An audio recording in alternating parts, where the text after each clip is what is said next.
I don't know what to say.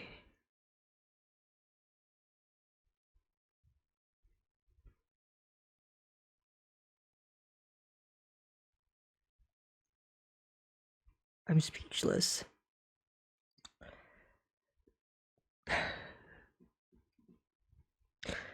The fact that it took this long for Punpun to finally realize that he is strong. He's always strong, he just never really realized it.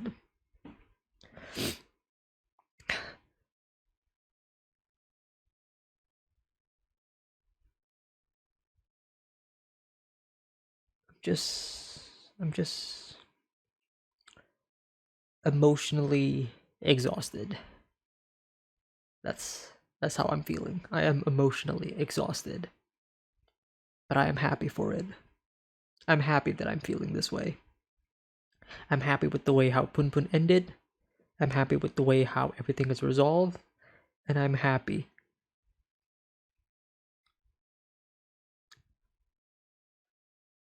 with the message that this incredible and beautiful story has given.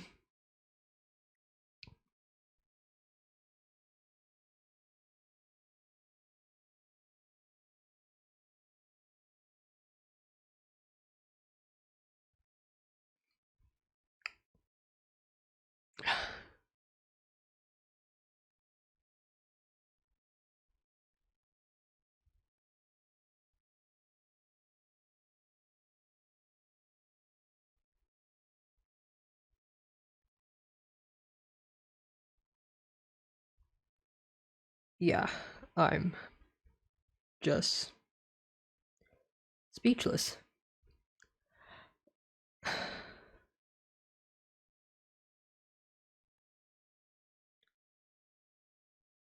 Chapter 139. I think it's 139, right? The chapter where Aiko ends her life. It broke me in a way that surpasses any emotional capacity. Let's just put it that way because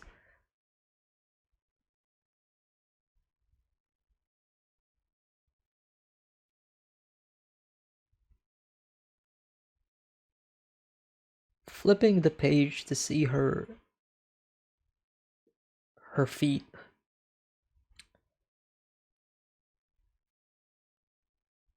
it's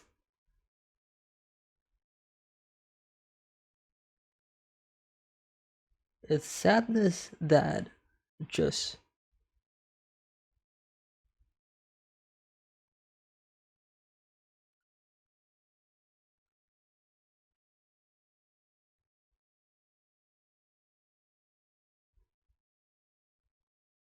makes me feel empty inside.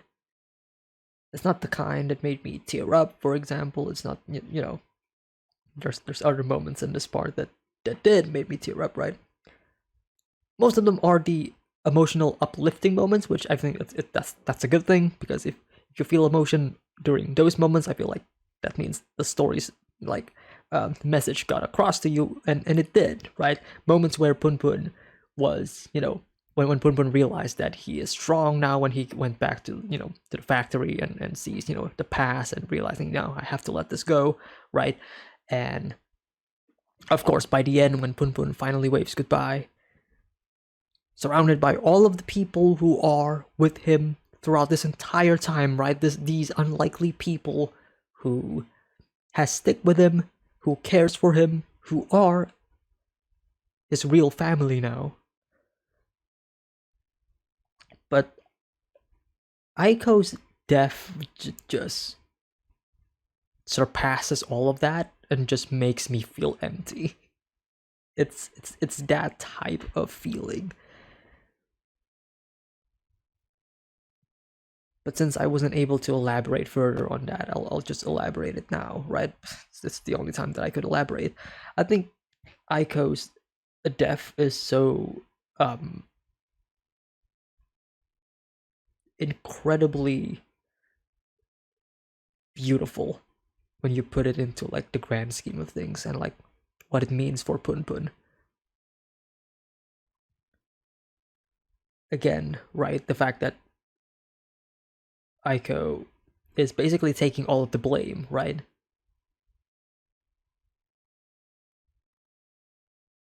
She's she's the killer. She's the murderer, right? By the end, she is taking all of the blame and all of this pain and misery, all of the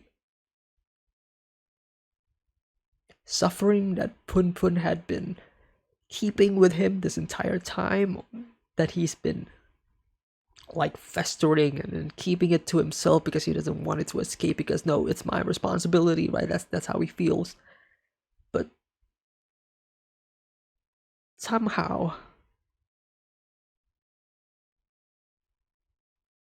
seeing Punpun acting the way he is, who is not Punpun that Aiko knew, right? She takes it upon him. She takes it upon herself. She lets Punpun know that he shouldn't blame himself. Blame me instead, right? Blame Aiko instead. Don't blame yourself. Blame me. That's how Aiko thinks.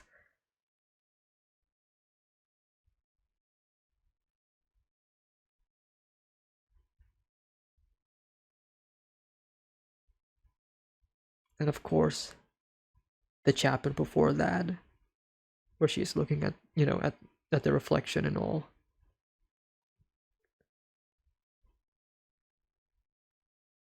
By the end, she says, you know, like, this is what she always wanted, right?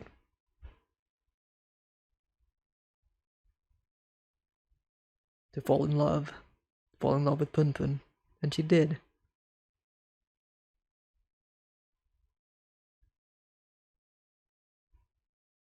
And the only way that she thinks that she could give back to Punpun is essentially just to give back his life.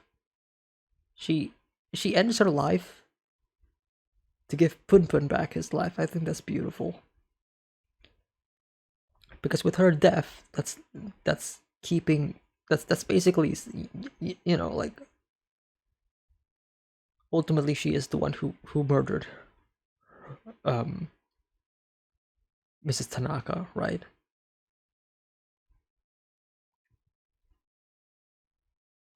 Ultimately, she is the one responsible, and she is taking responsibility, and she is leaving Punpun with the world that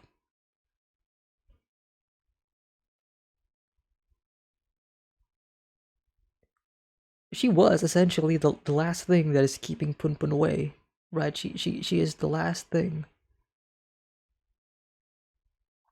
She is the only reason that Punpun is this way, and she realizes this, so she just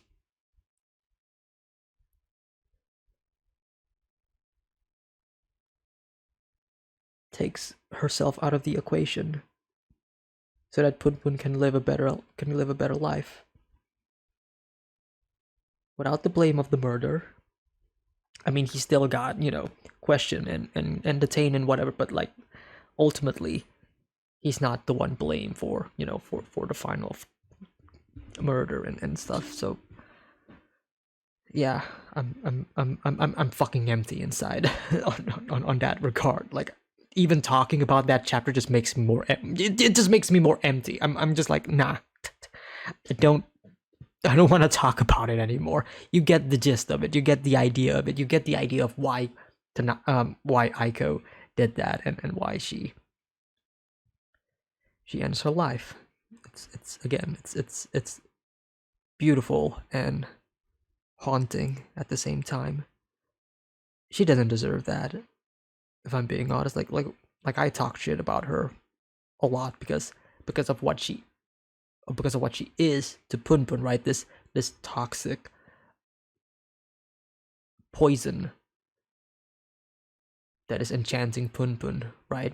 Again, it's one of those situations where these two are not supposed to, they're not meant to be, and yet they want to be anyways, right? They're defying fate, they're defying their destiny, or whatever cliche, cheesy line that you can think of. And ultimately, they did. They fell in love. She got what she wanted, and it's time to pay him back. She realizes that she has caused so much suffering for Punpun, and she's taking that away. She's taking that away with her, right? And with her gone, she is making it easier for Punpun to move on.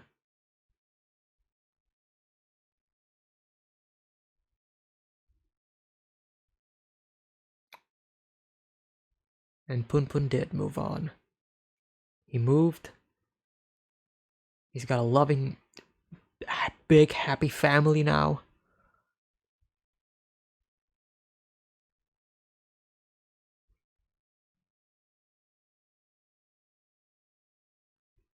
And he's back to the Punpun that we knew, right? That young, small little bird. He never changes. He never changed. Because he is always strong. That's the thing. He never changed. Because he was always strong. He just never realized it up until this point.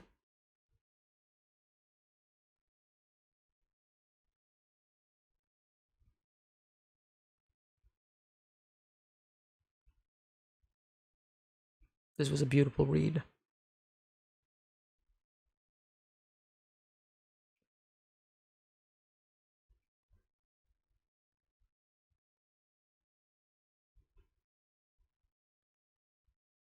Yeah.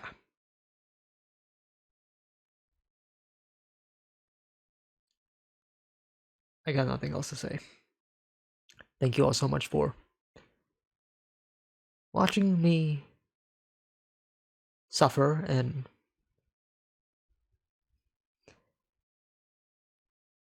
be happy by the end with my experience with Goodnight Punpun. It was a great ride, but the ride is over.